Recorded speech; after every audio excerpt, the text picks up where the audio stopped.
নমস্কার বন্ধুরা, আজ আমরা কসমোসের রহস্যময় এবং মন বিস্ময়কর রহস্যের মধ্যে ডুব দিচ্ছি। আপনারা কি জানেন চাঁদে একজন ব্যক্তির সমাধি দেয়া আছে? হ্যাঁ বন্ধুরা, শুনতে অবাক লাগলেও এটা সত্য। চাঁদে একজন ব্যক্তির সমাধি আছে। আপনারা কি জানেন একটা গ্রহ আছে যেটা কিনা হীরের, আবার একটি আংটি হারিয়ে গিয়েছিল যেটা কিনা মহাকাশে পাওয়া গেছে। হ্যাঁ বন্ধুরা, এইরকমই কিছু আজব আজব ঘটনা নিয়ে আজকের আমাদের এই ভিডিও। আজব ফ্যাক্টসগুলো জানতে হলে ভিডিওটি শেষ পর্যন্ত দেখুন। বন্ধুরা, আপনাদের স্বাগত জানাই ফ্যাক্টজেনের নতুন একটি এপিসোডে।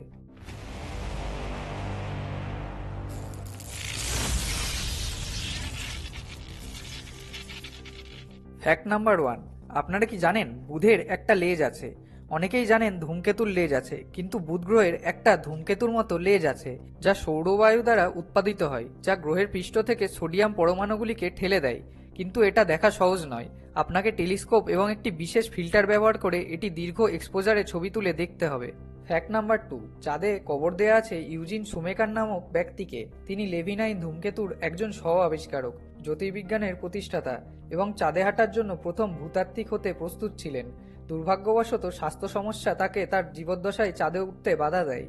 পরিবর্তে তিনি অ্যাপোলো মিশনের জন্য নীল আর্মস্ট্রং এবং অন্যান্য নভোচারীদের প্রশিক্ষণ দিয়েছিলেন। 1997 সালে অনাবিষ্কৃত প্রভাবের গর্তের সন্ধানে তিনি অস্ট্রেলিয়া যান, যেখানে তিনি একটি গাড়ি দুর্ঘটনায় মারা যান।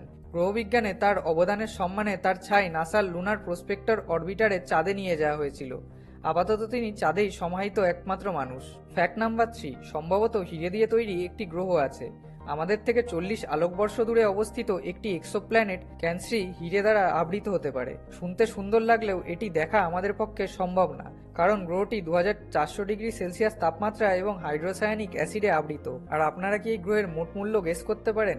বন্ধুরা, এই গ্রহের মোট মূল্য হবে $26.9 ফ্যাক্ট নাম্বার 4। শনি গ্রহের একটি হেক্সাগনাল অর্থাৎ ষড়ভুজাকার ঝড় রয়েছে।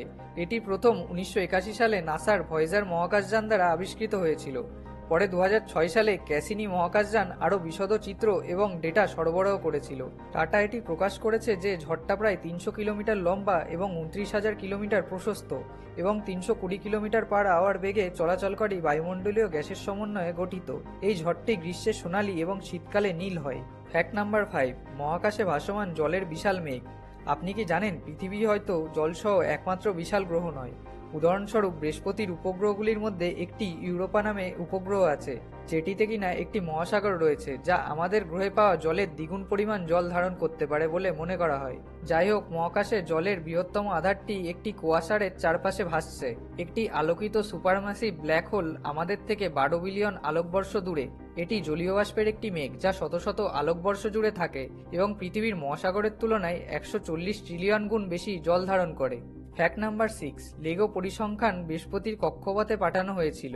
বিজ্ঞান এবং মহাকাশ অনুসন্ধানে বাচ্চাদের আগ্রহী করার জন্য লেগো 3টি ছোট আকারের মডেল তৈরি করেছে, যা বৃহস্পতির অন্বেষণের জন্য নাসা দ্বারা পাঠানো জুনো স্পেস প্রোবে স্থাপন করা হয়েছিল। লেগো ক্রুয়ের মধ্যে রয়েছে গ্যালিলিও গ্যালিলি, যিনি 4টি বৃহত্তম জোভিয়ান চাঁদ আবিষ্কার করেছিলেন। স্বয়ং জুপিটার এবং তার স্ত্রী জুনো, যার নামানুসারে এই মিশনের নামকরণ করা হয়েছিল। এই মডেলগুলো স্পেস গ্রেডের অ্যালুমিনিয়াম দ্বারা ঢালাই করা হয়েছিল, যা মহাকাশ উড্ডয়নের কঠোর পরিস্থিতি সহ্য করার জন্য ডিজাইন করা হয়েছিল। এই জুনো মিশনটি 2025 সাল পর্যন্ত এক্সটেন্ড করা হয়েছে। Fact number 7। আবিষ্কারের পর থেকে নেপচুন সূর্যের চারিদিকে মাত্র একবারই প্রদক্ষিণ সম্পন্ন করেছে। নেপচুন হলো সবচেয়ে বাইরের প্রধান গ্রহ, যা 1846 সালে আবিষ্কৃত হয়েছিল। এটি গণিতের ব্যবহারে পাওয়া প্রথম গ্রহ ছিল। জ্যোতির্বিজ্ঞানীরা লক্ষ্য করেছেন যে ইউরেনাস ভবিষ্যৎবাণী করা কক্ষপথ থেকে বিচ্যুত হয়েছে, যা তাদের জন্য গ্রহের অস্তিত্ব অনুমান করতে এবং তারপর এটি খুঁজে বের করতে দেয়। নেপচুন এত দূরে যে এটি কেবলমাত্র অপটিক্স দিয়েই পর্যবেক্ষণ করা সম্ভব। যেহেতু এটি সূর্য থেকে সবচেয়ে দূরে, এটির দীর্ঘতম কক্ষপথ রয়েছে। নেপচুনে একটি বছর পৃথিবীর 164 বছরের সমান। Fact number 8। স্পেসে একটি বিয়ের আংটি হারিয়ে গেছে এবং তারপর সেটি আবার পাওয়া গেছে। অ্যাপোলো 16 চন্দ্র মিশনের দ্বিতীয় দিনে কমান্ড মডিউল পাইলট কেন ম্যাটিংলি বুঝতে পেরেছিলেন যে তিনি তার বিয়ের আংটি হারিয়ে ফেলেছেন। পুরো ক্রু মহাকাশযান জুড়ে এটি খুঁজে বার করার চেষ্টা করেছিল।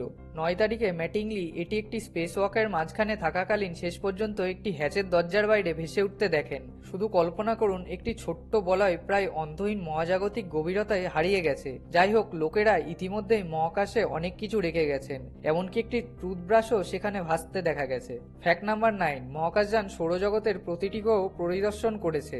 মানবতা 60 বছরেরও বেশি সময় ধরে মহাকাশ অন্বেষণ করেছে। এটি এত দীর্ঘ নয়। এই সময়ের মধ্যে আমাদের মহাকাশযান বামন গ্রহ সহ আমাদের সৌরজগতের সমস্ত গ্রহ পরিদর্শন করেছে।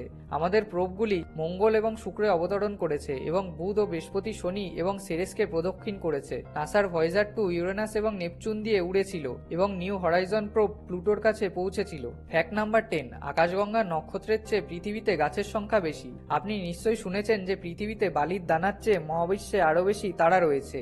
আমরা জানি যে ইউনিভার্স অনেক বড়, তাই এটি আশ্চর্যজনক শোনাচ্ছে না, কিন্তু এটা বিশ্বাস করা আমাদের পক্ষে কঠিন যে মহাকাশে কোনোভাবে পৃথিবীর থেকে নিকৃষ্ট হতে পারে। এটি অদ্ভুত বলে মনে হতে পারে, কিন্তু এটি সত্য।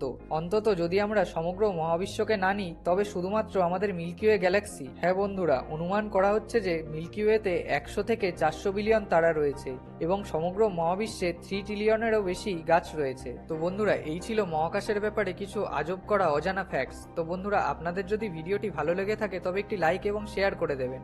আর এইরকমই আরও নতুন নতুন অবাক করানো ফ্যাক্টসের গল্প শোনার জন্য আমাদের চ্যানেল ফ্যাক্টজেনটিকে সাবস্ক্রাইব করে বেল আইকনটি প্রেস করে দেবেন।